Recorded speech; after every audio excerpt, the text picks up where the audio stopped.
Kang hakoi khai na satel lian da bay om abiru ni satel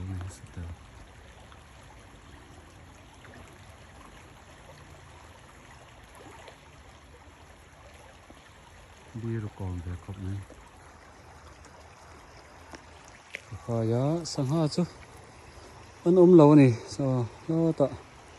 thian ten ama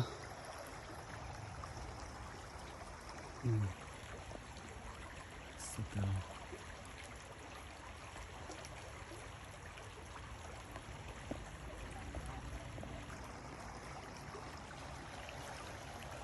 khan lo nei te sa